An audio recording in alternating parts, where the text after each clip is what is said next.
एका बेसपासून आपण 3 प्रकारचे आईस्क्रीम बघणार आहोत.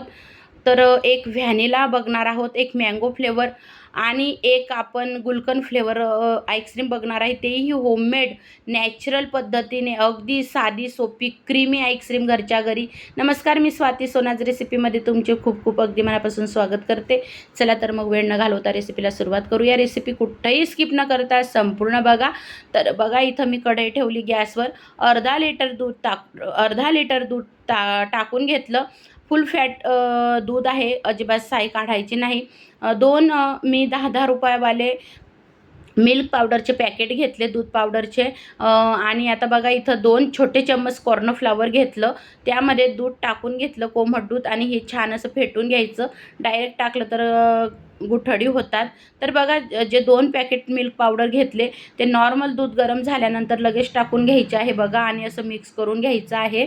आणि खूप साधी सोपी पद्धत आहे. अगदी कुणीही ही आईस्क्रीम बनवू शकल. बाहेर जर आपण एक फॅमिली पॅक घ्यायला गेलो तर किती महाग येतो. तर मैत्रिणींनो, अशी नॅचरल आईस्क्रीम नक्की बनवून बघा. आता दूध पावडर टाकल्यानंतर बघा, मी पाऊण वाटी साखर घेतलेली आहे अर्धा लिटर दुधाकरता. आता इथं मी जे कॉर्नफ्लॉवर घेतलं होतं 2 चम्मच छोटे घेतले होते बरं का, आणि दूध टाकून मिक्स केलं होतं म्हणजे गाठोडे होत नाही. तर आता तेही टाकून घेतलं आणि एकसारखं ढवळत राहायचं. तर बघा, मी हलवत आहे आणि तुम्ही बघू शकता कसा मस्त घट्टपणा येत आहे.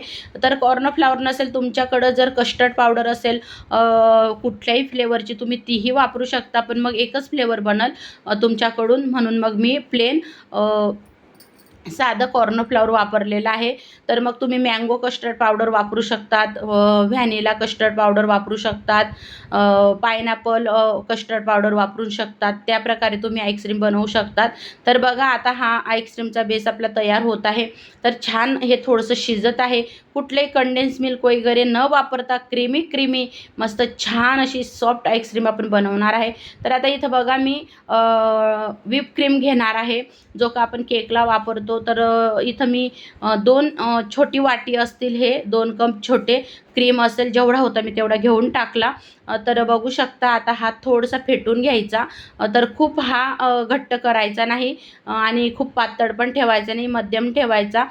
कारण केकला आपल्याला घट्ट लागतो, म्हणजे खूप पण असं नाही. तर याला इतका घट्ट करायचा नाही आपल्याला. आणि जर तुमच्याकडे बीटर नसेल तर तुम्ही मिक्सरला सुद्धा फिरवू शकतात, किंवा हँड बीटरने सुद्धा तुम्ही असं एकसारखं फेटून तुम्ही करू शकतात. तर खूप सुंदर प्रकारे बघा, आता ही क्रीम तयार होत आहे. तर या प्रकारे क्रीम तयार करायची आहे बघा. तोपर्यंत आपला बेस पण आता थंडगार करायला ठेवलेला आहे मी एका पसरट ताटामध्ये, फॅन खाली, म्हणजे मग लवकर गार होतं. आपल्याला गार केलेलंच आपल्याला मिश्रण टाकायचं आहे दुधातलं. तर आता तुम्ही बघू शकता, असं मी गार करून घेतलेलं आहे. आता इथं मी 2 ते 3 थेंब व्हॅनिला इसेन्स वापरणार आहे. तर मला एकच व्हॅनिला आईस्क्रीमच बनवायची होती, तुरटी फ्रुटी. पण मुलांचं होतं, मम्मी एक मँगो फ्लेवर पण बनव आणि एक गुलकंद फ्लेवर बनव, म्हणून मग काही एवढं हरकत नाही, व्हॅनिला चालतो इसेन्स प्रत्येक याला. तर आता बघा, व्हॅनिला इसेन्स मिक्स करून घेतला आणि आता आपण जो क्रीम फेटून घेतला आहे त्यामध्ये हा सगळं आपल्याला मिश्रण टाकून घ्यायचं आहे. तर मैत्रिणींनो, कुणीही अगदी सहज बनवू शकेल. इतकी क्रीमी इतकी सॉफ्ट ही आईस्क्रीम घरच्या घरी तयार होणार आहे. तुम्ही तर बघितलीच, दिसायलाच इतकी सुंदर दिसत आहे, तर खायला किती छान दिसल. तर मैत्रिणींनो, तुम्हाला आता बाहेरून आणायची गरज नाही. तुम्ही अगदी घरच्या घरी कमी साहित्यामध्ये सोपी ही आईस्क्रीम बनवू शकतात.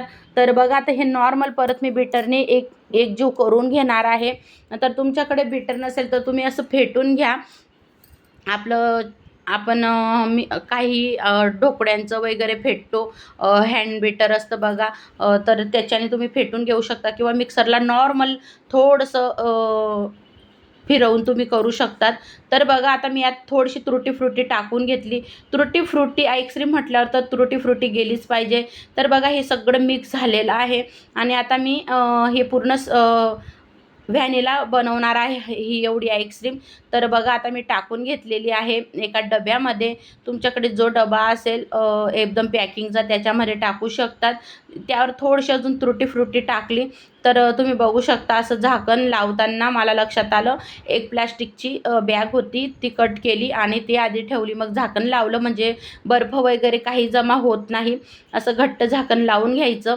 आता त्यानंतर इथं बघा मी मँगो फ्लेवरचं इमल्शन घेतलेलं आहे. तर इमल्शन म्हणजे मग त्याच्यामध्ये फ्लेवर पण आला आणि कलर पण आला. तर थोडंसं मँगो फ्लेवरचं इमल्शन टाकून घेतलेलं आहे मैत्रिणींनो. तर तुम्ही बघू शकता. तुम्ही इथं आपला ओरिजिनल मँगोसुद्धा मिक्सरला बारीक करून त्याचा रस पण तुम्ही वापरू शकतात. म्हणजे मँगो आईस्क्रीम तुमची होऊन जाईल. तर बघा आता ही मँगो आईस्क्रीम पण आपली तयार झालेली आहे. तर याच्यावर पण आता मी एक प्लास्टिकचा कागद ठेवणार आहे आणि असं झाकण लावून देणार आहे. तुम्ही बघू शकता. तर हे 2 डब्यांमध्ये असे श्रीखंडचे डबे असतात त्यात मी ठेवलेला आहे. तुमच्याकडे जो पॅकिंगचा अजून डबा असेल तुम्ही त्याच्यात ठेवू शकतात. आणि एक आईस्क्रीम आपली ते दाखवायचं राहिलं तर गुलकंद फ्लेवरची त्यात गुलकंद इसेन्स मी टाकलेला आहे इमल्शन. तर मिक्स करून घेतला. तर बघा आता रात्री बनवली आणि सकाळी बघून सकाळीच बघायचं एक 10 ते 12 तासांनी उघडून बघायचं. तर तुम्ही बघू शकता एकसारखं घडी घडी उघडून बघायचं नाही म्हणजे आईस्क्रीम सेट होत नाही. तर बघा काय छान आईस्क्रीम आपली तिघं फ्लेवरची तयार झालेली आहे. एक व्हॅनिला आईस्क्रीम तुटी फ्रुटीमध्ये, एक मँगो फ्लेवरची आणि एक गुलकंद फ्लेवरची. तर आपण बघा आता काढून घेऊयात. तुम्ही बघू शकता मी काढून घेत आहे ही आईस्क्रीम आणि काय छान झालेली आहे, मस्त सेट झालेली आहे. तर मैत्रिणींना तुम्हाला एकाच बेसपासून हे 3 फ्लेवरची आईस्क्रीम माझी घरगुती होममेड आईस्क्रीम तुमची आवडली का? जर आवडली असेल तर मोठ्या मनाने मोठ्या प्रेमाने लाईक शेअर सबस्क्राईब करायला विसरू नका. तर आधी आपण आता व्हॅनिला आईस्क्रीम काढून घेतली. त्यानंतर आता मँगो आईस्क्रीम काढणार आहे मी. तर आले ना तोंडाला पाणी तर नक्कीच मैत्रिणीनं बनवून बघा. आणि तुम्हाला वाटेल व्हिप क्रीम कोण आणेल. तर अशी जर आपण बाहेर आईस्क्रीम घ्यायला गेलो तर किती महाग मिळते. तर मग एक व्हिप क्रीम जर आणली तर तुम्ही किती वेळेस आईस्क्रीम बनवू शकाल त्याच्यामध्ये. तर बीटर नसलं तरी तुम्ही मिक्सरला फिरवू शकतात क्रीम किंवा असं मग हाताने फेटू शकता हँड बीटरनी. तर इथं गुलकंद फ्लेवर पण काढून घेतला. काय छान मस्त आईस्क्रीम तयार झालेली आहे मैत्रिणीनं. तुटी फ्रुटी आणि मस्त खायला मजा क्रीमी आईस्क्रीम तयार आहे. तर बघू शकता किती सारी आईस्क्रीम तयार झालेली आहे अर्धा लिटर दुधामध्ये. तर नक्की बनवून बघा मैत्रिणींनो आणि कमेंट करायला विसरू नका.